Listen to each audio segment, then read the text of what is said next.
The tomb was supposed to be silent, sealed for 6 centuries, untouched, perfect.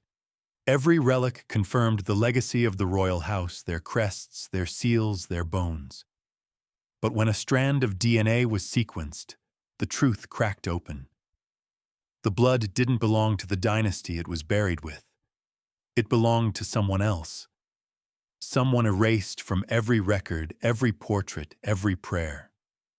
Which means one impossible thing: the empire's greatest family might have been a forgery, a dynasty built not on inheritance, but on deception. And so it begins, not with revelation, but with an error, a mislabeled vial, a quiet anomaly in the data. You lean closer, tracing the threads between bones and power, realizing this isn't just a genetic mystery. It's the story of how history can lie beautifully and completely. Picture the tomb: marble floors, stale air, and a silence that feels staged. The inscription names an emperor of legend, yet the bones below tell another tale: smaller hands, sharper jaw, a stranger's face. The DNA confirms it. The wrong blood sleeps beneath the empire's proudest stone. Historians called it contamination. But the match was perfect, just not to the dynasty in question. So who was buried as an emperor, and where did the true bloodline go? Those are the questions we'll follow through ruins, archives, and whispers the world forgot. Before we venture further into the shadows, take a moment to subscribe, so you never miss a secret that history tried to bury. It begins with fire.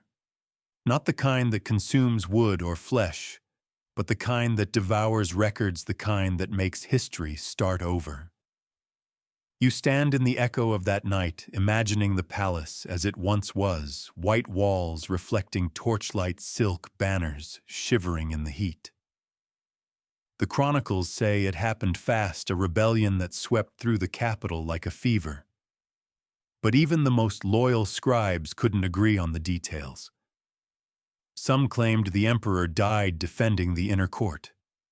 Others insisted he vanished before the gates were breached. A single discrepancy in a single night, and centuries of history begin to unravel. In the official version, the dynasty fell at midnight. The royal line ended in blood, the palace reduced to ash. But that's the kind of ending historians prefer: clean, final, manageable. When archaeologists began reconstructing the palace layout centuries later, the foundations told another story. The fire had started not in the royal quarters, but in the archives. The flames moved outward, consuming the very rooms that held genealogies, coronation decrees, and ancestral tablets. It was as if someone wanted memory itself to burn first. You picture the archivist again, that same quiet scholar from the last story, bending over the carbonized remnants of scrolls, brushing away centuries of soot. The parchment flakes apart at their touch, yet certain ink traces persist, not names, but annotations. Little notes, scribbled margins, numbers out of sequence. Those markings aren't random. They map to the order of succession, but something doesn't fit. A missing generation. A phantom heir between two reigns, briefly named, then crossed out in every surviving copy. Historians later called it a clerical inconsistency, the kind that happens when dynasties collapse and bureaucrats scramble to rewrite the past before breakfast. But you can almost hear the scratching of the brush that struck that name out. A deliberate motion, a decision. Maybe even fear, because whoever that name belonged to was never supposed to exist. A well-known fact anchors this chaos. On the night of the fall, the last empress was seen at the western gate clutching a child. That account comes from a foreign merchant's diary, written in hurried, broken script. He describes the scene vividly: the empress barefoot, her robes torn, a streak of ash on her face. She fled not toward the mountains, but toward the river. The body, later recovered downstream, was too charred to identify. Officially, it was hers, Unofficially, the merchant insisted it wasn't. Centuries later, forensic teams tested what little remained of those river bones. The carbon dating matched the era, yes, but the genetic markers didn't. They belonged to a servant's line, not a royal one. So if the empress's remains were fake, then who exactly did they burn in her place? That question, quiet for so long now, hums beneath every page of imperial history. You think about how history treats its endings. With certainty always, the dynasty fell, the line was broken. But inside the archives there's a smell of smoke that never fades, a thin line of soot running along the marble floor where the scrolls once rested. When you trace it, it leads not to the throne room, but to a sealed door, one that was walled up during reconstruction. Beneath the plaster, a narrow staircase descends into the earth. No record mentions it. No map includes it. When the passage was rediscovered in a structural survey, it was assumed to be drainage until they found the seal, a bronze sigil bearing the imperial crest, but with one difference. The sun motif was inverted. The rays pointed inward toward darkness. Inside lay a small chamber lined with urns, not the urns of courtiers or concubines, but of scribes. People whose names never appeared in public registers, but whose handwriting matches the imperial genealogies. They had been cremated together, their ashes mixed, their lives erased, the chroniclers of the fall buried with their secrets. Among the fragments in that room, one shard of lacquer was different. It bore a single line of text etched deep enough to survive fire. The air was taken. 2 words missing afterward, but the implication lingers. Someone left that night, someone who wasn't supposed to. Of course, not everyone agrees. Some historians argue the inscription is apocryphal, a later addition, by romantic nationalists seeking lost heirs and hidden lineages. Others point to linguistic peculiarities. The phrase "the heir was taken" uses a dialect extinct a century before the fall, suggesting it might be a recycled artifact. Yet the carbon dating aligns perfectly with that night. Science gives no comfort here. It only deepens the doubt. And doubt is where the story begins to breathe. Because if even the empress's remains were staged, if even the records were rewritten, then the collapse of the dynasty wasn't destruction. It was substitution. You start to wonder if the real fire wasn't meant to destroy, but to conceal. As you drift through the ruins in your mind, you catch the sound of footsteps behind you, the echo of scribes moving through smoke carrying scrolls to be burned. Their faces vanish in the haze. You hear the flutter of paper and the soft sigh of ash. That's how dynasties die, not with thunder, but with the rustle of parchment. You can almost smile at the irony centuries later, archaeologists piecing together what those scribes once erased, like trying to reconstruct a book from its ashes. It's the kind of historical absurdity that would make even the most serious scholar chuckle softly before midnight tea. But the laughter fades when you realize one of those scribes survived. Their handwriting appears again years later in an unrelated monastery ledger hundreds of miles away.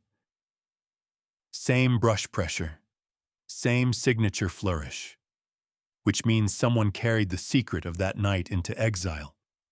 And that more than the fire explains how the dynasty truly fell, not with death, but with disappearance. The night after the palace burned, the city awoke to silence. No drums of mourning, no proclamations, just the smell of smoke and the uneasy calm that comes when a population knows it's safer not to ask questions. The imperial gates were sealed, and every surviving court official who might speak of what happened was either reassigned or disappeared entirely. You imagine the courtiers standing in those marble corridors, staring at the empty throne, the echo of command lingering in the air. History says the royal bloodline ended that night, but the archives whisper something else: one child was missing. The record is strange. Among the items catalogued after the fire, there's mention of a silver cradle unclaimed. It's listed once, then struck through in red ink. In that same inventory, another note appears months later, delivered to monastery for safekeeping. No further explanation, no name.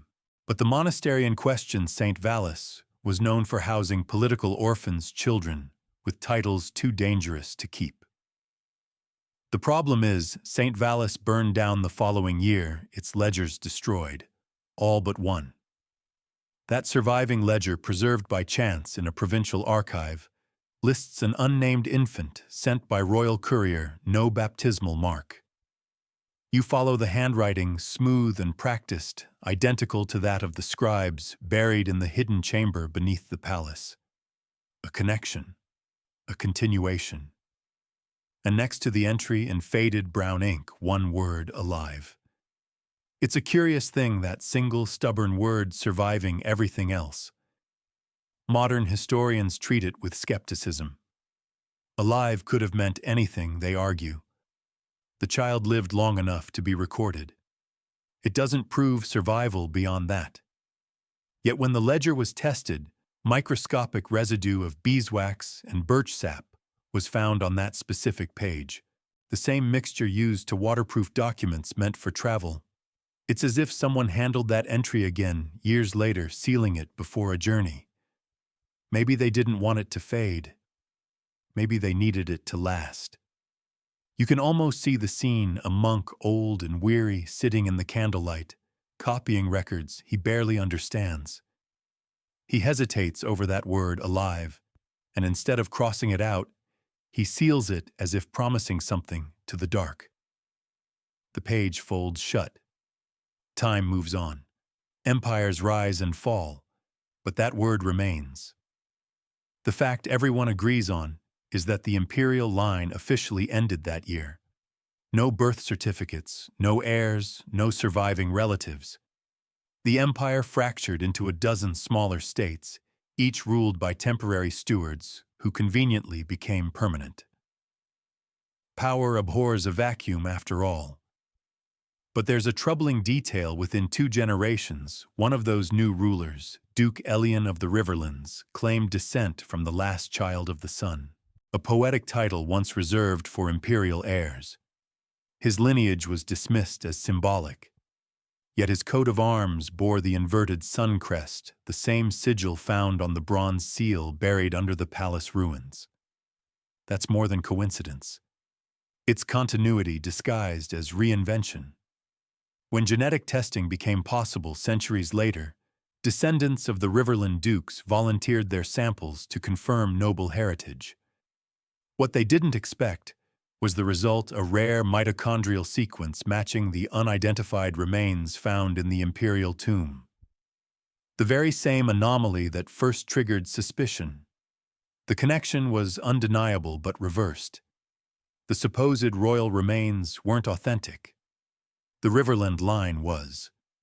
Which raises the most unsettling possibility yet: the empire's last emperor may have been the impostor, while his lost child carried the true blood forward in silence. It's here that the debates turn fierce. Some scholars dismiss the genetic link as statistical noise. One of those coincidences that looks significant because we want it to be. Others point out that if a royal child had been smuggled out, their caretakers would have every reason to erase identity. Names changed, records destroyed, blood hidden in plain sight. A new name, a new coat of arms, and suddenly the empire's ghost is ruling again, not as a reborn monarch, but as a duke in exile. You can't help but imagine that flight. The empress's child carried through the smoke, bundled in linen, escorted not by soldiers, but by scribes, those same men who buried themselves in anonymity later. They might have crossed the river at dawn, the water thick with ash, heading toward St. Valis or beyond. The child wouldn't remember the palace, wouldn't know the weight of the crown that was never placed upon them. Only the stories whispered at night, the fire, the gates, the name they weren't allowed to speak. And maybe years later, when that child grew, they chose not to return. Perhaps they built something smaller, quieter. A family, not an empire. Sometimes survival isn't about restoration, it's about erasure that protects rather than destroys. Of course, you can't say that to an academic without watching their coffee cup tremble. There's comfort in neat endings. Dynasties fall, bloodlines die. But this story refuses to end neatly. The more we look, the more it seems that history's vanished. Heir didn't vanish at all. History simply forgot where to look. The debates continue. One historian insists the child died in infancy, citing a fragment from a later chronicle that mentions a small coffin sent to the monastery. Yet that same chronicle contradicts itself 2 pages later, describing a pilgrim of noble bearing arriving years after the fall, bearing a ring carved with the imperial sigil. The tone is cautious, almost embarrassed, as if the author realized too late that they had written something they weren't supposed to.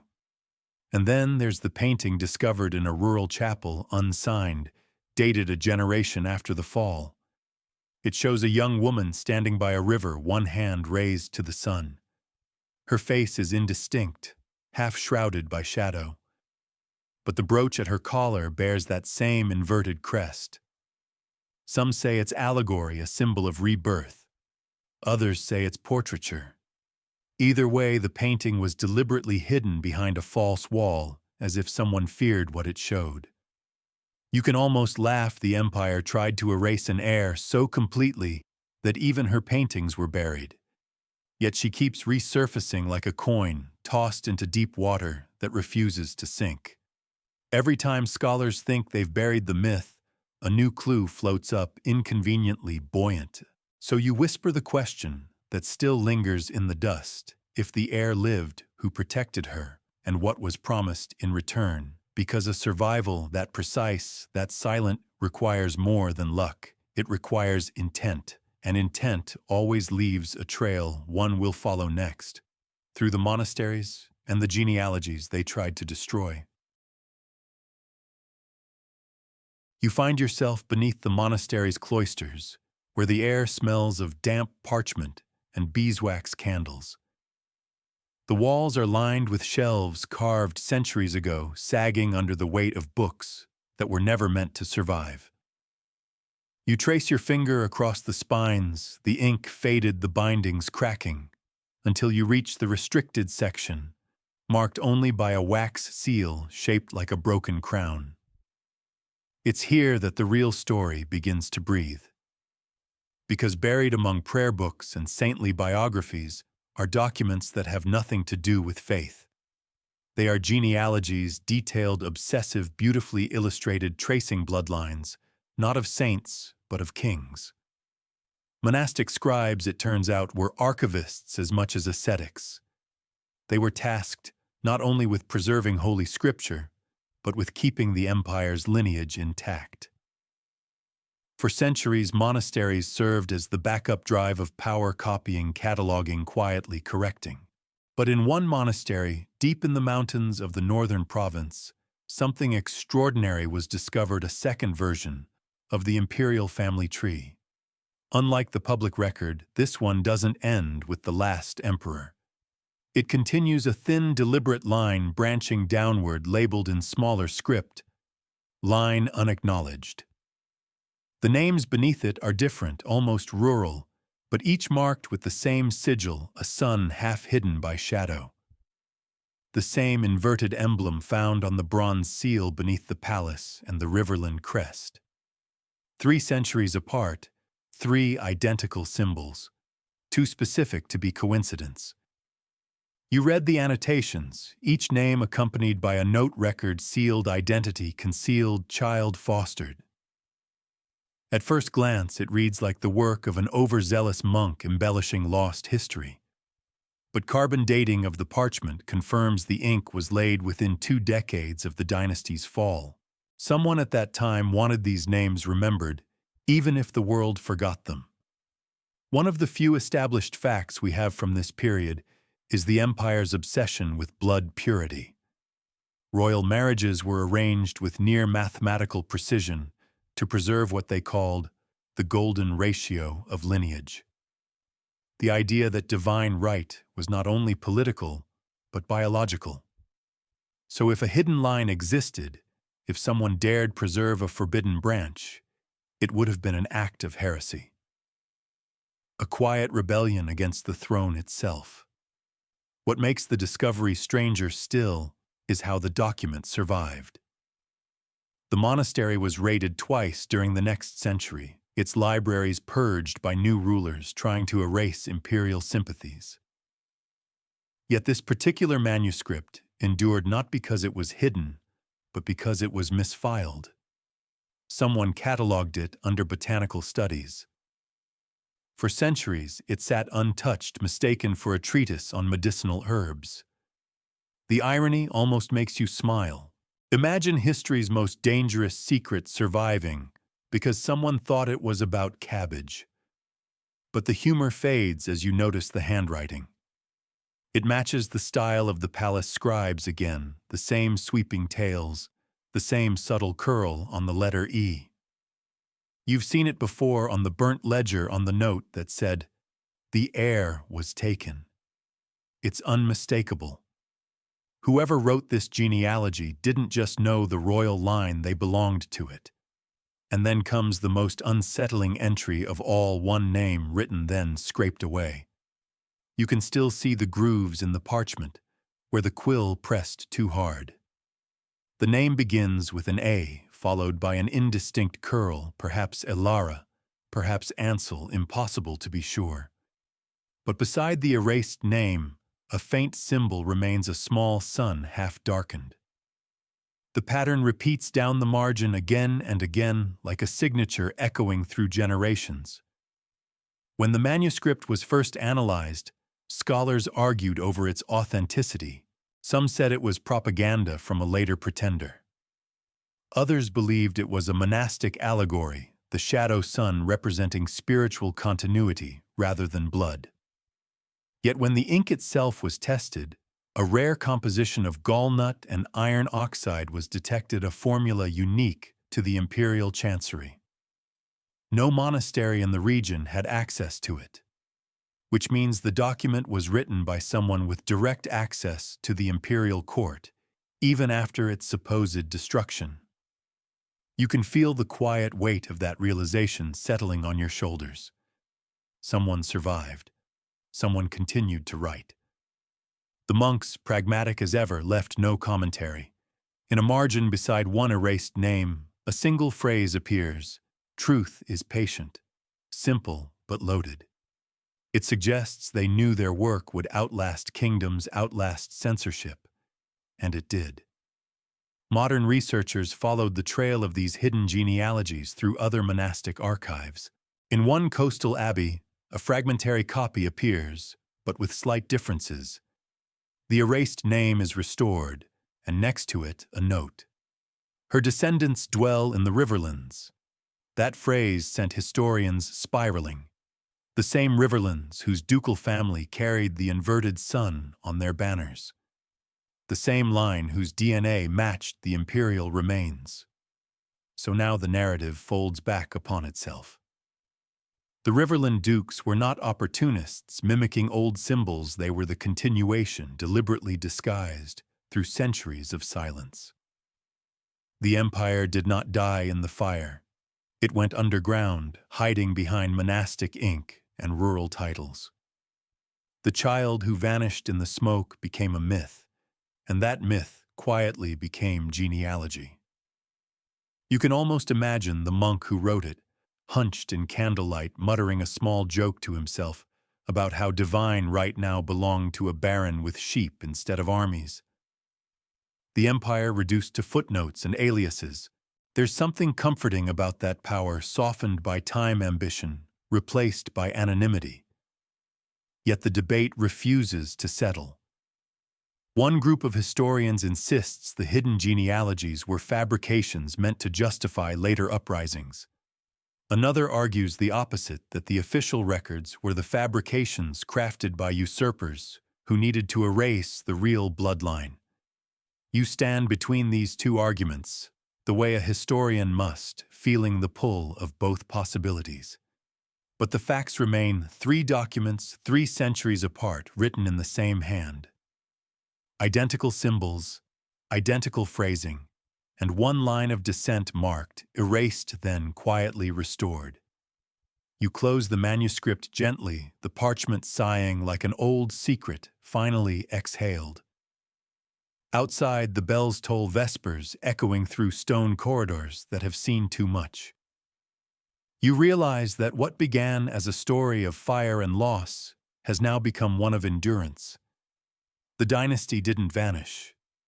It learned to whisper, and soon those whispers will lead you beyond the monasteries into the court itself, where rumor says one emperor was never who he seemed to be. You remember the first time his name appeared in the records, not as a prince, not even as a royal cousin, but as a sudden proclamation: the empire has an heir. No preamble, no explanation, only that. It arrived like a thunderclap in a season already thick with unrest. The old emperor had died without a clear successor. The capital still smoldered from rebellion, and into that chaos stepped a figure whom no one had seen before, a man claiming the right to rule by blood, though no one could agree whose blood it was. The coronation took place in secret at dawn under heavy guard. The chroniclers, usually so verbose when recording royal ceremony, left only a few clipped sentences: the heavens were favorable. The divine line restored. Not a word about attendance, regalia, witnesses. It was as though the empire had tried to crown a ghost. Foreign envoys later described the scene differently. One wrote, "The man on the throne bore little resemblance to the late emperor's portraits. His complexion was lighter, his manner more studied, as if he had learned how to rule from observation rather than inheritance." Another noted the hesitation in his speech, the accent of someone who had not grown up within the court. That detail was quietly omitted from later translations, but the original survives, tucked in a monastery archive. When modern historians compared surviving portraits of this emperor, they noticed an uncanny inconsistency. The nose changes shape from painting to painting. The eyes shift slightly in angle. One artist captures a faint scar above his brow that disappears in every later image. Even more curious, the 3 known portraits seem to have been painted within weeks of each other, before the ruler had time to age. Some scholars argue that these differences show evolving artistic styles. Others whisper something far stranger, that more than one man played the role of emperor. Eyewitness accounts of his public appearances strengthen the suspicion. During parades, observers note subtle differences: a height variance of several centimeters, a change in gait, even a distinct voice timbre between appearances. The official explanation blamed illness or ceremonial doubles common in empires that feared assassination. But the tone of the documents feels uneasy, as though even the scribes didn't believe the lies they were told to copy. You picture the palace at night, the silk curtains drawn, the oil lamps dimmed to a conspiratorial glow. Somewhere inside, a figure rehearses gestures before a mirror, memorizing the tilt of his predecessor's head, the rhythm of his speech. He must learn not only the mannerisms, but the mythology, the divine phrases, the family legends, the specific way the old emperor lifted his cup during ritual offerings.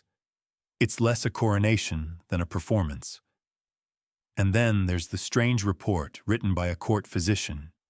He describes tending to the new emperor after a fainting episode. His blood carries no trace of the ancient affliction. The doctor writes a reference to the hereditary illness that had plagued the royal line for generations. The phrase seems harmless, until you remember that the empire's divine legitimacy was tied to that very disease. To be cured was to be suspect. That physician was executed a week later for treasonous speech. His surviving notes were buried under layers of bureaucratic redaction, yet one line remains legible: the body is perfect. Too perfect. Historians now suspect the emperor was not born of royal blood at all. Some theories suggest he was a distant cousin elevated by desperate ministers. Others believe he was a commoner molded into a monarch, a carefully chosen stand-in for a family that no longer existed. But a minority theory whispered among geneticists goes further, that he was manufactured. When the emperor's tomb was opened centuries later, his remains revealed anomalies. The teeth, for instance, showed signs of deliberate modification, enamel filed to mimic inherited traits seen in earlier rulers' skulls. Even his bones told conflicting stories. Radiocarbon analysis placed his birth years apart from official chronicles. A few fragments didn't match at all, suggesting the sarcophagus might contain composite remains, multiple individuals interred as one identity. You think of the hidden genealogies discovered in the monastery, the alternative succession line erased from the official record. In one of those manuscripts appears an obscure note: "The twin of the empire walks without name." At first, scholars thought it metaphorical, a poetic expression of spiritual renewal. But what if it was literal? What if, to preserve the illusion of divine rule, the council enthroned a double while the true heir was hidden elsewhere, perhaps among the exiled estates or the distant coastal monasteries? The theory explains too much to ignore. The double would shield the bloodline, acting as decoy and placeholder. The real lineage, meanwhile, could rebuild in secret. That would make the empire's history not just one of substitution, but of misdirection, a dynasty preserving itself by creating a perfect counterfeit of power. A record from a foreign envoy adds one last chilling layer. He writes that during an audience, the emperor avoided eye contact whenever lineage was discussed. He listens when others speak of his ancestry. The envoy notes, as if memorizing the story of his own birth. The sentence trembles with unease. It's the portrait of a man rehearsing a life that isn't his. And then there's the matter of the imperial seal. Every ruler bore a unique symbol, an official imprint used to validate decrees. The seal of this emperor, preserved on surviving edicts, differs subtly from all others, a reverse design of the empire's sacred sun, the same inverted sun found in the monastery manuscript and later hidden in the painter's secret cipher. A quiet emblem of continuity masquerading as change. You can almost see the logic that guided them. The empire couldn't afford extinction. The illusion of unbroken divine rule mattered more than truth. If the bloodline ended, it had to appear unbroken, even if that meant creating a man who wasn't real. Perhaps the double wasn't a puppet at all, but a vessel, a symbol meant to carry the dynasty's image until the true line could return. Or perhaps he was the true line, altered and disguised so completely that even his own reflection became foreign. The distinction barely matters now. What matters is that somewhere in that deception, the empire ensured its survival. Because when the false emperor died, the next ruler bore the same curious features, the same perfect blood, the same inverted seal. The illusion had become inheritance. What began as impersonation had hardened into identity.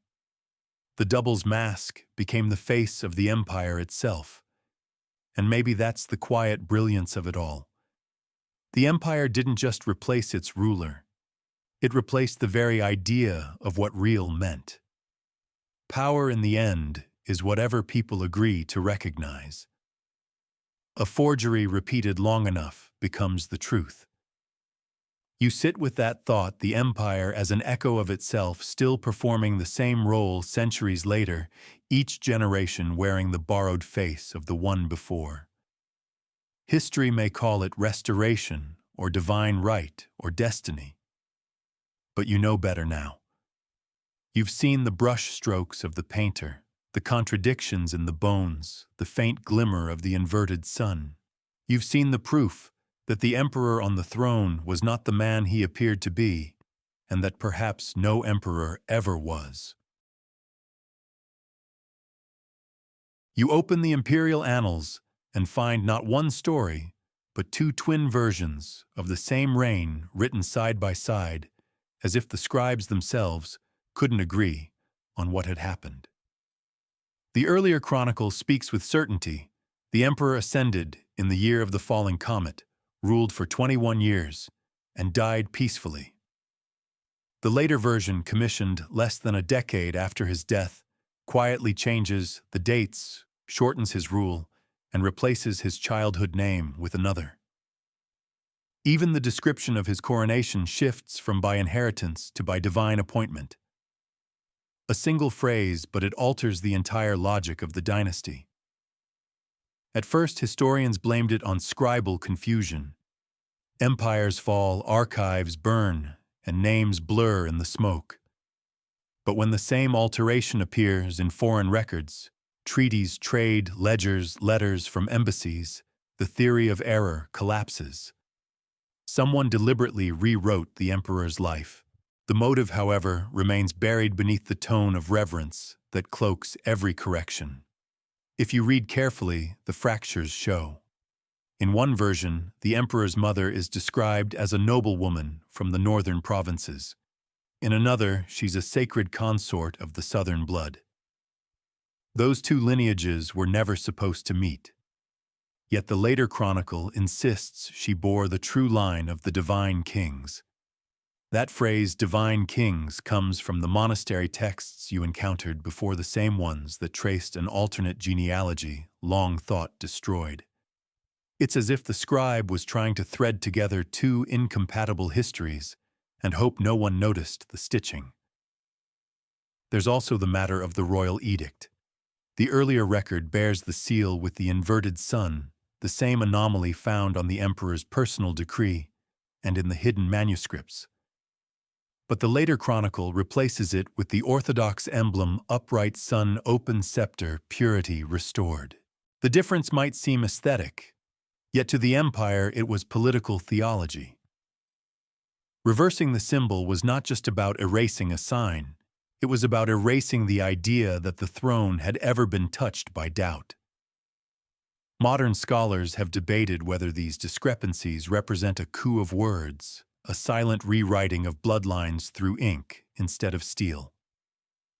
One school argues that the later annalists were clerks under the new regime, sanitizing inconvenient truths. Another insists that the earlier chronicle was the forgery, a propaganda piece designed to legitimize a pretender. Both views rely on conjecture, since no original manuscripts survive unaltered.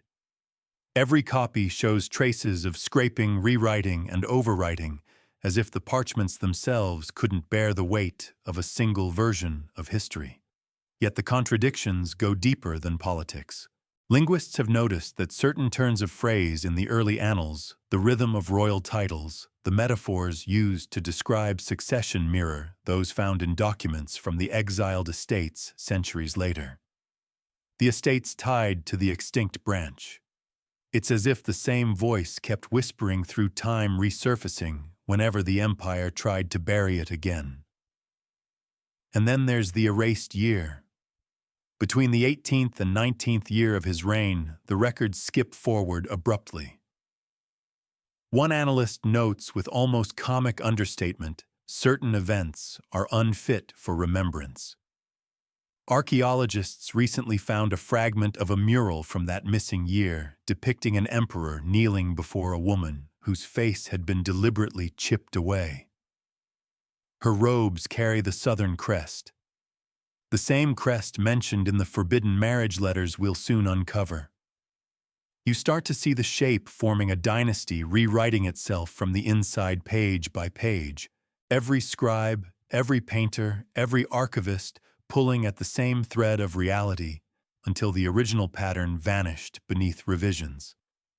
Maybe that's why later historians called it the Age of Mirrors, when truth existed, only in reflection, never directly. And perhaps that's the cruelest irony of all: the emperor, who might not have been real, left behind the most edited life in the entire royal archive.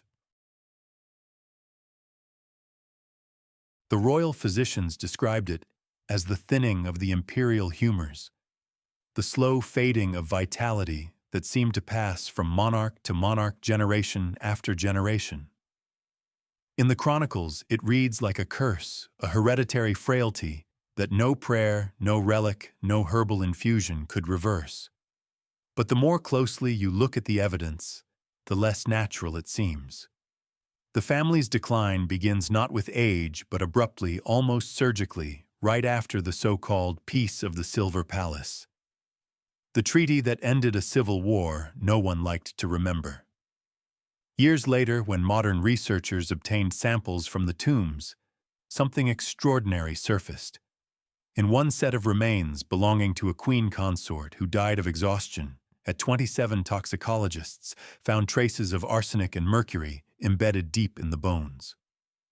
The kind that could only come from years of exposure administered in doses too small to kill quickly. You could almost imagine it a poison that didn't end a life, but eroded it, ensuring the body failed before the truth did. For a long time, historians dismissed it as the fashion of the age, cosmetics laced with metals, medicines mixed with minerals. But not all victims were women, and not all were courtiers. One prince buried far from the capital displayed the same chemical scars. Another, the emperor's brother, was said to have succumbed to melancholy after returning from exile. His bones, too, showed the same quiet signature of poisoning. Too many coincidences for comfort. And then comes the letter, a fragment found hidden inside the binding of a later chronicle written in the hand of a court physician. It begins innocently with dosage records notes on digestion and fatigue. But midway through the tone shifts. The council requests discretion, it says, for the medicine serves not to heal, but to preserve order. The phrase repeats twice like a mantra of complicity. The pattern is unmistakable. The dynasty's supposed curse may have been a policy. Every generation's decline perfectly timed with the rise of a new faction, a new regent, a new guardian of the throne. You start to wonder if the empire's continuity was maintained not through divine right, but through chemical control. There's one more clue: the same crest found etched on the vial of preserved balm discovered in the tomb of the emperor's mother. A reversed sun, its rays pointing inward. You've seen that before on the forged decree on the altered annals. It marks not faith, but secrecy. Scholars still debate the meaning. Some call it the sigil of the Silent Order, a sect of physician monks sworn to keep the body of the realm pure. Others insist it was the emblem of the Empress Dowager's private apothecaries, tasked with managing succession in ways history could never admit. Either way, the result was the same: an entire lineage weakened, managed, and then erased. The strangest part: the final emperor's remains show no such traces. His tissue samples are clean: no mercury, no arsenic, no lead. The poison had stopped with him, which raises the most haunting question of all: did the assassins of the bloodline spare the last emperor because he was one of them, or because he wasn't of their blood at all? You can almost feel the cruelty in the symmetry. The dynasty that prided itself on divine purity slowly undone by invisible hands, while the public blamed fate. And through it all, the chronicles remained silent until the forensics spoke centuries later. Some modern analysts believe the toxins were introduced through ceremonial ointments, absorbed during coronation rites, ensuring loyalty through fragility. Others argue it was deliberate assassination disguised as devotion. But either way, the chemistry tells its own story. Something unnatural stalked that palace, something that left fingerprints only the bones could keep. And somewhere in that trail of trace elements lies a connection to the map of exile you'll soon follow, because one surviving branch of the family, the ones who vanished into the outer provinces, show no sign of the same decay. Their remains, unearthed centuries later, are almost absurdly healthy, as if someone had cut them free from the poisoned tree before it was too late. Perhaps that was the point, not just survival, but purification, a cleansing of the bloodline in preparation for its quiet rebirth. If so, the Empire's greatest crime wasn't murder. It was selective resurrection. You find it rolled inside a copper cylinder sealed with wax, darkened by centuries, a map so precise it couldn't have been drawn by chance. Faded ink, but clear enough to trace a constellation of estates scattered across the Empire's forgotten edge, each marked with a symbol not the imperial crest, but something stranger. A rising moon, a serpent biting its own tail, a lone tree split in half. None of these match known noble houses, yet their locations tell a story. Every site corresponds to the date of a royal funeral, and each lies on a trade route that led nowhere of strategic value. Unless those funerals weren't funerals at all. At first, the discovery seemed trivial. Early surveyors assumed the estates were military garrisons or religious sanctuaries built after the dynasty's fall. But carbon dating revealed something impossible: the foundations predated the supposed extinction of the royal house. They weren't built to honor the dead. They were prepared to receive the living. Hidden, fortified, and nearly self-sufficient. It's easy to imagine the exiles arriving under false names, a caravan of retainers and servants carrying a child whose face no one must recognize. You can almost hear the echo of their footsteps against stone as they vanish into the misty hills, the Empire behind them still celebrating their supposed deaths. In the archives of a border monastery, one letter changes everything. It describes a procession from the capital bearing gifts and a sacred infant. The date matches the year of the palace purge. The author writes of a child bearing the light of dawn, though hidden in shadow. For centuries, theologians treated the line as a metaphor, but to a historian's eye it reads like a survival code. The estates themselves seem designed for secrecy. Circular courtyards, underground chambers, wells deeper than local geology required. One even has a chapel aligned not with the sun, the usual imperial orientation, but with the southern constellation of the serpent, an ancient emblem of rebirth. A subtle defiance carved in stone. You recall the toxicology findings from the previous section, the poisoned bloodline slowly erased from within. And here on this map is the antidote, a lineage quietly excised before the purge could reach it. The correlation feels deliberate, as if the disease of the capital had been quarantined by geography. The survivors weren't in hiding, they were being preserved. There's a story told among local villagers about one of these estates, the House of the Hollow Tree.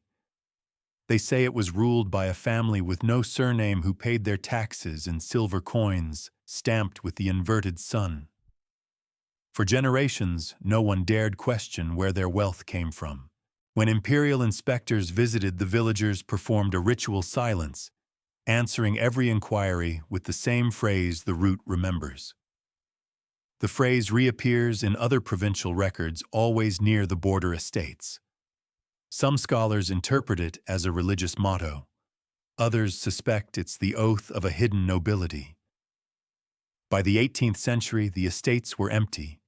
Fires burned the archives, orchards were uprooted, and every family crest was chiseled off the gates. Yet when archaeologists unearthed one of the foundations, they found something peculiar beneath the floor, a set of silver vials identical to those used in royal burial rites, each filled not with ashes, but with soil. Soil traced back to the capital's royal necropolis. It's as though the exiles carried fragments of the imperial tombs with them, planting their heritage like seeds far from the eyes of history. One might dismiss all this as coincidence if not for the inscription found near the largest estate. Etched into stone in a forgotten dialect it reads, "Where the blood is spared, the name shall sleep." The script matches the same hand that annotated the falsified coronation decree. The same reversed characters, the same rhythm of concealment. A few historians have tried to decode the full map. One claimed that when overlaid on the empire's constellation charts, the estates align with a celestial pattern used in coronation ceremonies.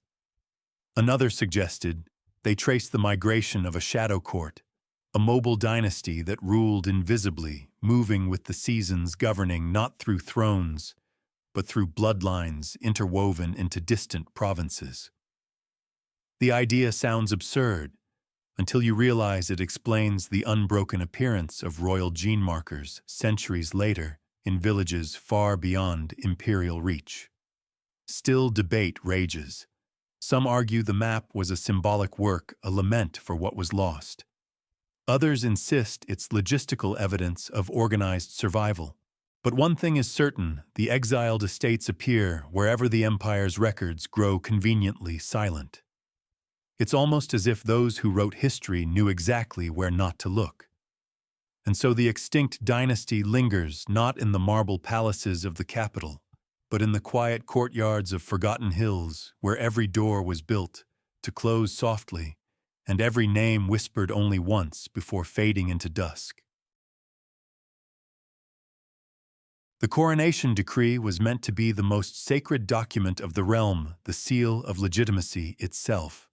Every ruler's reign began with its recital before the court, its phrases etched in gold, its signatures witnessed by nobles, priests, and envoys. Yet the copy unearthed beneath the archives of the southern citadel told a different story. Its ink had turned brown with time, its script warped and unfamiliar, not the elegant cursive of the imperial scriptorium, but a cruder, uneven hand. And hidden beneath the decorative border, faintly visible under infrared light, ran another set of words entirely. Words that had been scraped away. At first, the archivists assumed the forgery was symbolic, an imitation used for ceremonial reenactments. But the parchment's age matched the reign it claimed to represent. Even the seal, though fractured, bore genuine wax from the royal press. That meant only one thing: the forgery wasn't a later reproduction. It was the original, the coronation of a false sovereign. You trace your finger along the erased lines. The first name begins with the same character as the vanished heir from the palace logs, the child whose death had never been confirmed. The following words, translated carefully, read, "By the will of the mother, not the blood." A phrase later replaced with, "by divine inheritance of the Son." The difference is everything. One invokes a living authority, the other an ancestral right, which suggests the throne passed not through lineage but through a hand guiding it from the shadows. If this is true, then the emperor who ruled after the purge, the one celebrated for restoring order, might never have been the rightful heir at all. His coronation, his legitimacy, his divine right, all inked into existence. The falsified script provides another clue. The letter forms resemble those found in monastery manuscripts, the same that chronicled the alternate genealogy. Perhaps the forgers were monks rewriting the very foundation of imperial power under orders cloaked as divine revelation. There's a quiet horror in that thought, that the sacred scribes who preserved truth were also its best destroyers. Among historians, the discovery ignited chaos. Some claim the forgery was an act of mercy, that the true heir had died, and a cousin or double was installed to prevent civil war. Others argue it was a coup orchestrated by the silent order you encountered earlier, ensuring the bloodline they'd quietly managed through poison and medicine remained pliant. The motive, as always, hides between necessity and ambition. Then comes the most chilling coincidence. The ink used in the decree matches the pigment of a ceremonial banner found near the emperor's tomb, a dye derived from a plant native only to the region where the exiled estates were built. That connection ties the forgery directly to the survivors of the Purge.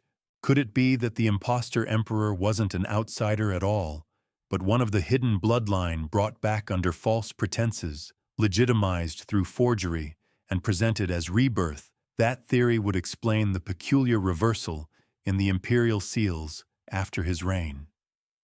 Every subsequent ruler adopted a simplified crest, the upright sun, the open scepter, the removal of the serpent's coil, an empire desperate to declare purity after a century of contamination. But there's another interpretation whispered among archivists too cautious to publish it. They suggest that two decrees existed, the false one for public display, and another genuine one hidden within the sealed archives, awaiting a time when the true bloodline could re-emerge. The one you now hold might be the discarded mask, the failed prototype of legitimacy. A few details support that theory. The text includes ceremonial errors. No imperial scribe would ever make phrases like "the throne inherits itself" and "light crowned before dawn." They sound poetic, but to experts they're grammatical heresies. It's as if the author was deliberately mocking the idea of divine right, slipping in metaphors that double as confessions. Even the witness signatures seem theatrical. One reads General of the Forgotten Gate, a title never attested anywhere else in imperial military ranks. Another belongs to Mother of Records, perhaps a symbolic reference to the Empress Dowager who orchestrated so much behind closed doors. If these were code names, the coronation wasn't a ceremony, it was a cover operation. You recall the erased year from the Chronicles, that mysterious gap in the emperor's reign. The forgery might explain it. The year was lost not because of chaos or censorship, but because it never officially existed. A reign begun in silence, built on counterfeit parchment and orchestrated faith. Forensic examination of the document adds one final shiver to the mystery. Under ultraviolet light along the lower edge of the page, a single line glows faintly, written in invisible ink, that only exposure to air revealed: he is not dead. He waits beyond the map. The handwriting matches that of the physician's journal from the poisoned Dynasty. Same strokes, same slant. You realize this wasn't just a coup, it was continuity. The silent order didn't destroy the bloodline. They replaced it, sustained it, ensured it could survive in the shadows long enough to rise again. So perhaps the coronation wasn't a forgery after all, but a resurrection staged in plain sight. It begins with a crack, a single sound echoing through the excavation shaft as a stone lid heavier than 3 men could lift finally shifts after centuries. The team expects dust bones and silence. What they find instead is theater. Inside the royal sarcophagus lies a wax effigy so perfectly sculpted that at first glance it seems human.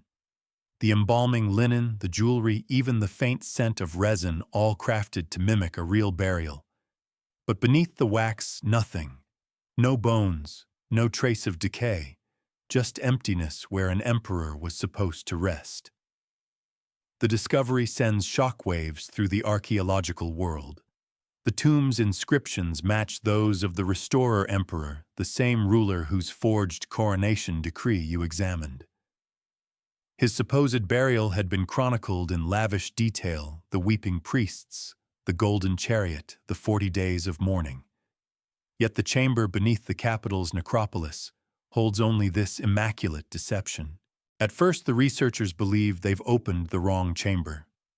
But every measurement, every inscription, every alignment with celestial markers matches the chronicles. The sarcophagus is authentic, which means the lie was intentional. Someone built this tomb to be seen, not to bury. Weeks later, A smaller unmarked crypt is uncovered beneath the same platform accessible only through a sealed stairwell. Inside lies a child bones barely 10 years old, adorned in fragments of imperial regalia. The child's facial reconstruction bears unsettling similarities to portraits of the emperor's youth. The DNA results make the picture darker still. The genetic markers align with the same disputed lineage found in the dynasty's earlier tombs. If that child was the real heir, then who sat the throne? You think back to the physician's letter. The medicine serves not to heal, but to preserve order. Perhaps the ultimate treatment was substitution, a dying heir replaced by a double before the body could fail in public, the dynasty preserved through illusion rather than blood. And then there's the placement of the decoy tomb. Its design mirrors another burial, the queen consort's mausoleum, both oriented toward the rising sun, an alignment reserved only for living rulers. The message is almost playful, the dead pretending to rise, the living pretending to be gone. In the early Chronicles, there's a peculiar line written shortly after the emperor's supposed death. The shadow of the throne remains among us. He who ruled still rules in silence. Most historians dismissed it as poetic metaphor, the continuation of his laws and legacy. But taken literally, it suggests he never died at all. The unmarked child's grave complicates everything further. It lacks official sigils, but in the corner of the chamber, carved so faintly it escaped notice for days, are 3 words in the same hidden dialect. Seen on the exiled estates, the name sleeps here. That phrase again. The same vow that followed the dynasty's disappearance into exile. It's as if every secret archive, every falsified document, and every tomb whispers the same refrain: the body is not where you think it is. Scholars have proposed several theories. One insists the wax effigy served as a decoy for looters, while the real body was cremated to prevent desecration. Another argues the empire had begun experimenting with eternal embalming, an early form of preservation that went catastrophically wrong. But these explanations collapse when confronted with what lies hidden beneath the effigy, a thin sheet of gold engraved with a symbol you've now seen too many times to dismiss the reversed sun. It's positioned directly over where the heart should have been.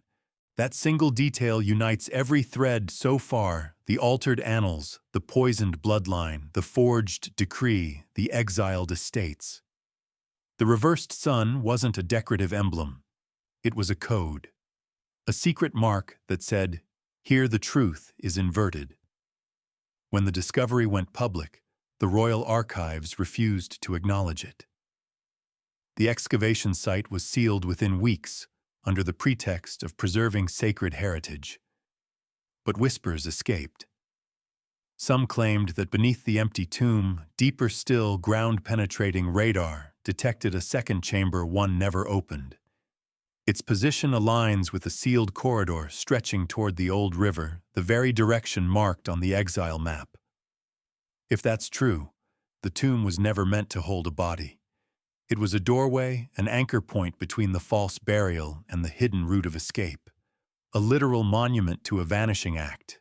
You begin to see the dynasty's genius.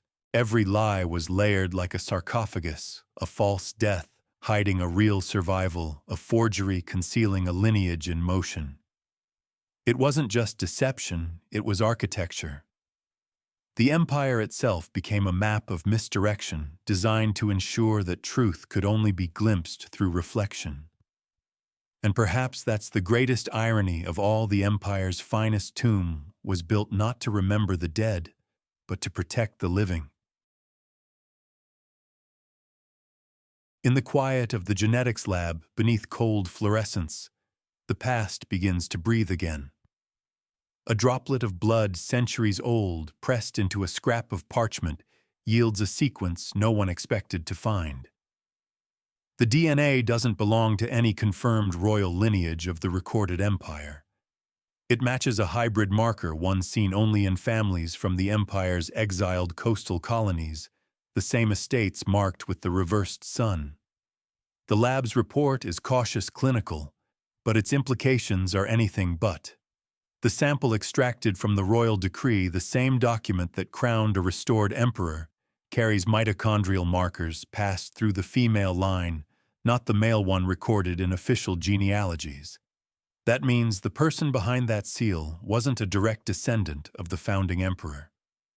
They were descended from his sister, the one history claimed was executed for treason. This single twist turns every royal chronicle into a weaponized lie. The dynasty didn't die because its bloodline was erased. It died because its blood changed hands. Power passed silently through a forbidden branch resurrected under a false name, and nobody noticed because they were too busy mourning a puppet and venerating a tomb of wax. You dig deeper, tracing the maternal DNA through regional archives and private collections. The same genetic pattern appears again and again in monastic remains, in preserved umbilical cords, stored by noble houses, even in the dental samples of anonymous soldiers from the final wars. Each instance forms a hidden network that stretches far beyond the imperial capital, like a ghost genealogy running parallel to official history. Then comes the second discovery, a blood sample from a 19th century aristocrat, supposedly unconnected to the ancient empire. But the sequence matches perfectly. The same genetic markers, the same forbidden inheritance, the same reversed sun motif found carved into the family's crest centuries later. It's as though the empire refused to die. Its blood simply changed masks. In letters recovered from the estate archives, a patriarch writes cryptically about preserving the pulse of the sun and keeping the dynasty within unseen by crowns or thrones. He speaks of ritual marriages, of alliances forged not for land, but for lineage, quiet unions designed to ensure that even if the empire fell, its seed would endure among those who remembered the vow, the name sleeps here. You cross-reference these lines with a set of restricted medical records from the mid-20th century. There, in a routine genealogical study, the same genetic code surfaces again, filed under an anonymous donor from the coastal provinces. The note beside it reads, "Identical anomaly. Origin undetermined." By now the pattern is unmistakable. The blood that once ruled an empire never vanished. It adapted, scattered, hid within new families every generation, a quieter echo of an ancient throne. But one question burns above all others: who engineered this survival? Was it the hidden regents who forged the succession? The physician who preserved the line through deception? Or the emperor himself who turned death into camouflage? A marginal annotation in the physician's surviving notes offers a chilling clue. The cure was never meant for one man, but for the name itself. If true, the empire didn't merely cheat death, it weaponized biology. The physician's treatment could have been an early form of controlled lineage selection, a primitive eugenic design aimed at preserving specific genetic traits tied to the dynasty's identity. The idea of restoring the blood takes on terrifying literal meaning. Even modern geneticists admit something uncanny. The markers in the recovered samples show resilience far beyond normal mutation rates. It's as if the DNA itself resists change, a trait scientists can't explain without invoking deliberate interference. Some whisper that the dynasty's alchemists might have experimented with blood transfusions, preservation rituals, or even the ingestion of embalming compounds that altered hereditary chemistry. The records of the royal infirmary mention the elixir of continuance, a tonic supposedly used only by the royal household. Historians long dismissed it as metaphor, a symbol of divine continuity. But with each genetic discovery, the line between myth and biochemistry blurs. The deeper you look, the more modern the dynasty begins to seem. Genetic control. Dynastic continuity through secret breeding programs. The creation of doubles, even the substitution of identities through shared blood. It's not just ancient history, it's a proto-blueprint for power preservation, still recognizable in modern political dynasties today. And as the investigation closes in on its final phase, one unsettling realization crystallizes: the shattered dynasty may not have shattered at all. It may have simply dissolved into the bloodstream of its conquerors, its servants, its enemies, living on in those who never knew what name they carried. The question is no longer how the dynasty fell, it's whether it ever truly did. You stand before the painting, oil dust and myth trapped under centuries of varnish. The portrait shows a ruler in radiant robes, one hand on a globe, the other resting upon the hilt of a jeweled sword. His eyes, dark and unwavering, seem to follow you no matter where you move. Official records name him the restored emperor, the man who unified a fractured empire after years of chaos. But something about the face feels wrong, too symmetrical, too studied, too deliberate, as if the artist were constructing an idea rather than depicting a man. When the restoration process begins, a strange pattern emerges. Beneath the surface layer of pigment, ultraviolet scans reveal faint, almost invisible brushstrokes, forming a second signature. Not the painter's name, but a cipher. Hidden in the folds of the emperor's robe, the code translates into a series of dates and initials. One of them matches the birth record of the emperor's supposed sister, the same woman whose descendants carried that defiant, unbroken bloodline. At first, historians dismissed it as coincidence, the whim of a meticulous artist. But the cipher repeats across multiple portraits produced during the Restoration era. Every painting of royal lineage, every ceremonial mural bears the same spectral inscription, the same initials, the same looping hand, the same quiet defiance preserved in oil. The painter was hiding something in plain sight, the true genealogy of a dynasty that refused to die. You trace his career backward. His name appears suddenly in the archives without apprenticeship or lineage, working exclusively for the court, after the empire's supposed rebirth. Strangely, none of his early works survive. Not one signature, not one sketch, not one mention in any other city's guild records. It's as if he appeared from nowhere, or was given a new name to bury an old one. There's a letter half-burned found in the archives of the royal conservator.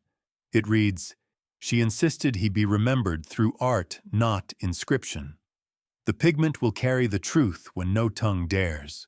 The she remains unnamed, but the handwriting matches that of the exiled princess's secretary, the same hand that penned the secret genealogies found in the monastery's vault.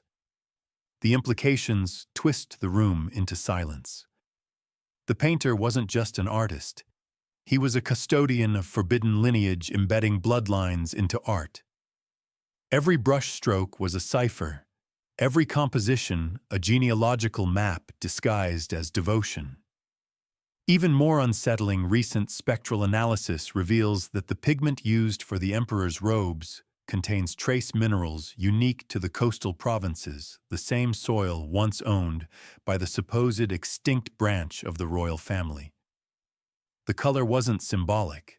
It was literal heritage ground into paint. You lean closer to the portrait, tracing the shimmer of gold leaf that outlines the crown. The detailing seems too intricate to be decorative. Under magnification, it resolves into a chain of tiny glyphs repeating the reversed sun emblem, the secret crest of the surviving line. The empire's artists didn't merely depict their rulers. They encoded history, burying truth beneath varnish and reverence.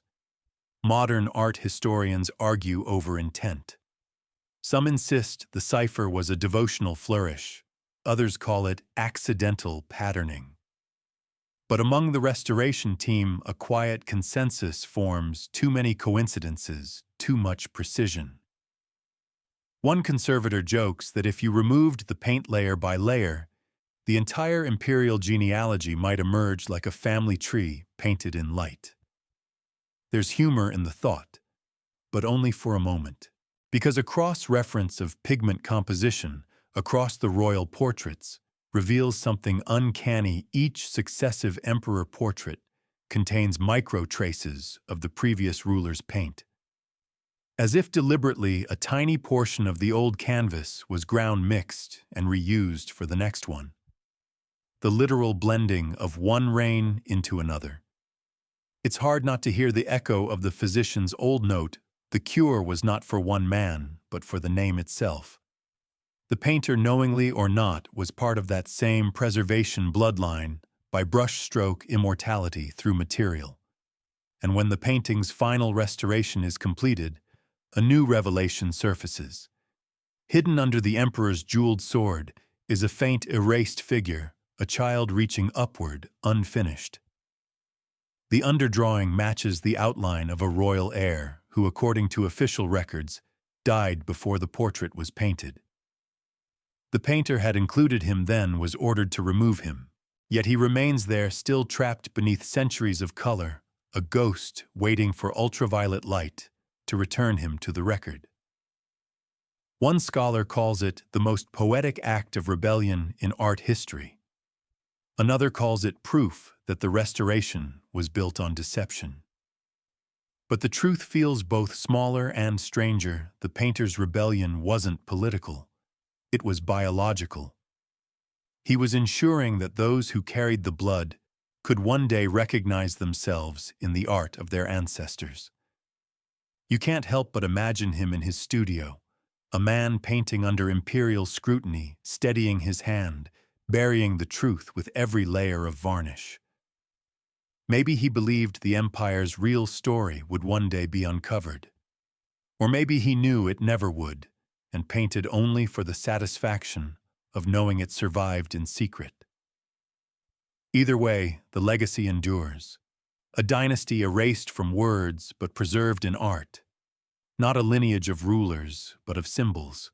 Every museum that displays those portraits unknowingly exhibits a confession, one written not in ink, but in pigment, in silence, in the space between brush and breath. And somewhere in the eyes of that painted emperor, a glint of knowing remains. You stare into it too long, and almost feel him smirk, as if the empire itself is laughing, still playing its centuries-long game of disguise. It begins as so many revelations do, with a mistake. A mislabeled sample in a university storage vault, logged under a faded code specimen 243B, unidentified royal remains. It was meant to be routine verification for a museum exhibit, nothing more than a confirmation of provenance. But the graduate assistant running the test noticed an anomaly, a genetic marker not listed in the official royal database. At first, she assumed contamination. By the time the third retest came back identical, she realized she wasn't looking at error. She was looking at evidence. The DNA didn't match the recorded lineage of the imperial house that supposedly ruled during the Restoration. Instead, it aligned with the extinct dynasty, the one purged 2 centuries earlier, the one whose tombs had been looted, whose line had died without issue. The sequence contained a rare mitochondrial variant, one seen only in skeletal remains, attributed to that fallen bloodline. In genetic terms, it was like finding a ghost with fingerprints. At first, no one wanted to believe it. Historians dismissed it as coincidence. Ancient populations often intermarried after all. But when more samples were quietly tested, fragments from bones, teeth, even strands of preserved hair in sealed reliquaries, the pattern repeated. The extinct dynasty's marker appeared again and again, threading through generations where it shouldn't exist. The breakthrough came when one researcher cross-referenced the gene with living populations. The trail led not to nobles or royal descendants, but to a handful of families in the coastal provinces, the same provinces once controlled by the exiled branch of the empire. Farmers, teachers, a retired soldier, none of them knew their ancestry connected to the most powerful bloodline in history. Yet their DNA told a different story. When interviewed, one of them laughed. "My grandmother always said we came from people who fled a fire," he said. She never said whose house it was. It could have been metaphor or memory disguised as folklore. The deeper the analysis went, the more impossible the picture became. The Restoration emperors shared the same unique markers as these coastal families. Their lineage wasn't new, it was recycled, a continuation masked as renewal. The dynasty hadn't been overthrown, it had been renamed.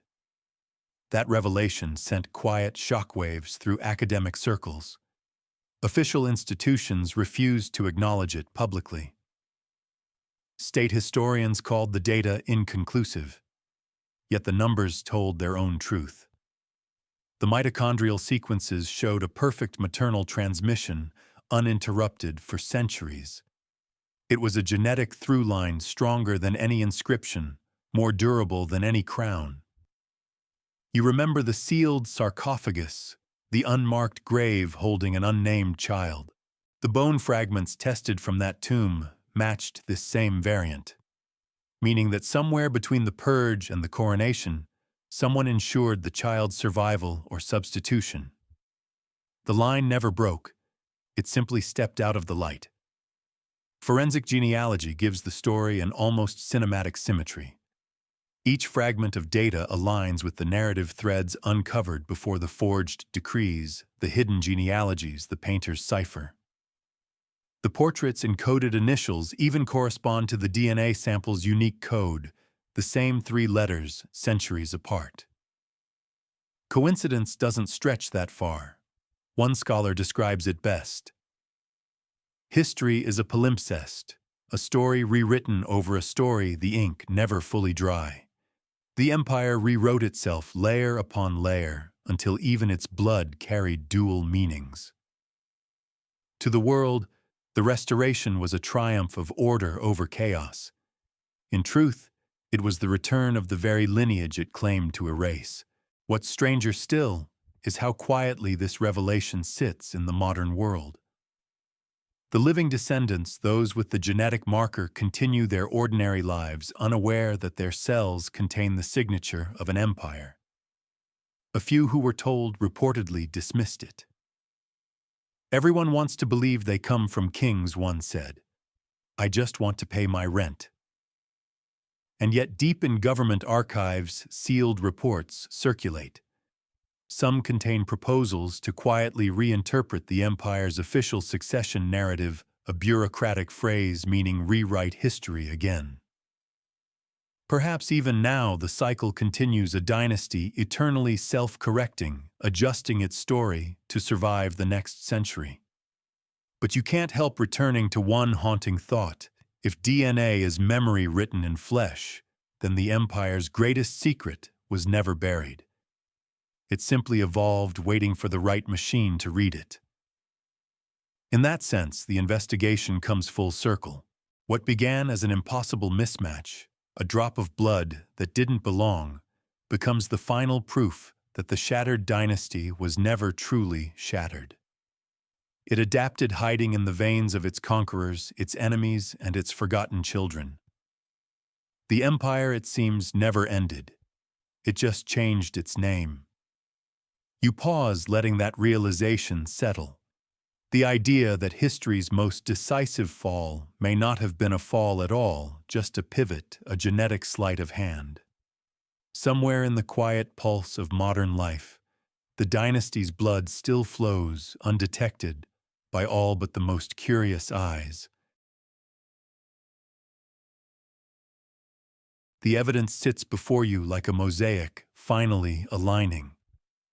Fragments of parchment, fractured DNA, the faint shimmer of ink on old silk, each piece whispering the same impossible truth. The shattered dynasty, the one history mourned, and monuments buried, didn't end. It endured. Not through armies or crowns, but through substitution, disguise, and deliberate memory warping. You realize now that what the empire called restoration was never about rebuilding. It was about continuity without exposure, resurrection through deceit. The first hint comes from the coronation decree now proven to be written in falsified script. The calligraphy, once thought clumsy, turns out to mimic the style of a previous age, the handwriting of the exiled princess's circle. Whoever drafted it wasn't forging power. They were reasserting it. When the supposed new dynasty rose, it wasn't claiming the throne from its enemies. It was reclaiming it from itself, a bloodline slipping into a new mask, to outlive its own extinction. You revisit the genetic findings, the mitochondrial variant passed from mother to child, uninterrupted for centuries. It's no accident. Someone orchestrated this, a calculated preservation of the maternal line, while the paternal branches burned in the palace purge. The emperors double the erased genealogies, the forbidden marriage, all threads in the same loom. When you pull them tight, the pattern emerges, a secret matrilineal restoration. The dynasty survived, but its survival required erasing the name that once defined it. There's something eerily poetic about that, the idea that to endure one must vanish. The painter's hidden symbols, the coastal estates mapped like arteries of exile, the inverted sun pressed into royal seals, they weren't remnants of rebellion. They were breadcrumbs left for a future that might someday look back and see what had been done. Historians call this transposed sovereignty, the quiet handover of power within the same lineage under a different title. In simpler terms, the same blood ruled under a new name. The fall was theater, the purge was cleansing, the extinction was illusion. It explains why the Restoration period's first emperor seemed almost too well prepared, his reforms too swift, his decrees too conveniently aligned with those of the prior age. It wasn't wisdom, it was memory. The implications stretch far beyond genealogy. It means that the official narrative, the one carved into textbooks, recited in ceremonies, celebrated in national myths, is itself a monument to disguise. Every empire tells its story to justify its present. But this one told a story to survive its own past. The shattered dynasty didn't crumble under conquest. It fractured by choice, allowing the illusion of change to protect its essence. You find yourself thinking of that unmarked tomb, the child who never should have lived yet, whose bones bore the original marker. Perhaps that child was the key spirited away, hidden in monasteries, reintroduced generations later under a new banner. The empire's lineage was never severed. It simply doubled back on itself. The restoration was the re-entry of its own bloodline, cleansed of guilt, rebranded for posterity. Even the empire's symbols make new sense. The reversed sun, once a sign of mourning, becomes the emblem of inversion, the night side of the same light. The dynasty didn't lose its sun. It turned it upside down, showing only its shadow to the world. Modern scholars, careful not to court controversy, speak in euphemisms. They say the empire's legacy continued through cultural inheritance. But you can feel the weight of their restraint. What they mean is survival. What they fear is proof, because proof would rewrite the foundational myth of empire itself, that power can end. If this story holds, then the fall of the dynasty wasn't an ending at all. It was a pivot in disguise. The bloodline, cloaked in its own propaganda, learned the oldest imperial truth to endure forever. You must first learn to die convincingly. You picture them, the courtiers burning scrolls, the scribes rewriting names, the painters embedding codes into portraits, the mothers whispering lullabies filled with forbidden sigils. They weren't erasing their world. They were preserving it for those clever enough to listen centuries later. And here you are listening, following the echo they left across time. You started with a mismatched DNA sequence, a single drop of ancient blood that refused to fit. Now every trail converges on one revelation: history's greatest illusion wasn't that the dynasty fell, it was that anyone ever believed it did. The empire didn't vanish beneath the ashes. It slipped into another skin, walked through its own funeral, and wrote its rebirth as a lie. Somewhere hidden behind the fabric of modern power, its descendants still walk not as monarchs or martyrs, but as living repositories of a secret that has outlasted kingdoms. And if that blood still circulates today, in the veins of the unknowing, the ordinary, the forgotten, then perhaps the empire's most enduring monument isn't stone or gold or scripture, it's flesh. History, you realize, is rarely written by the victors. More often, it is edited by the survivors. The story of the shattered dynasty of blood, disguised as betrayal of lineage reborn under false banners, was never about conquest or collapse. It was about control. Every false death, every rewritten decree, every erased name was part of a single deliberate act of narrative engineering. A dynasty staging its own demise so that it could rule forever without being seen. The pattern fits too neatly to be coincidence.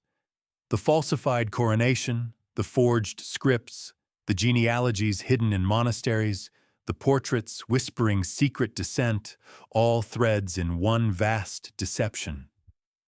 The dynasty's fall was not an accident of chaos, but an operation of preservation. They erased themselves to survive the tide of rebellion and the fury of foreign powers. By destroying their own identity, they made it untouchable. That's the final secret, isn't it? The empire was never defeated. It dissolved itself to become unassailable. Every later government, every new order inherited not merely its laws or its architecture, but its blood, its quiet, unbroken will to persist. Even now in the corridors of modern bureaucracy, or in the rituals of state, echoes of that vanished line linger. A crest slightly misdrawn, a phrase in ceremony that belongs to no known language, a seal pattern that under magnification still carries the inverted sun. You understand now why the records feel incomplete, why the DNA was buried under falsified catalog numbers, why scholars speak of continuity of administration rather than rebirth of rule. The cover-up isn't ancient, it's ongoing. Every generation adds another layer of polish, another narrative of clean succession. Each one repeating the same quiet lie that the dynasty ended. And yet beneath that lie, the pulse continues. The people who carry its blood don't wear crowns. They don't even know.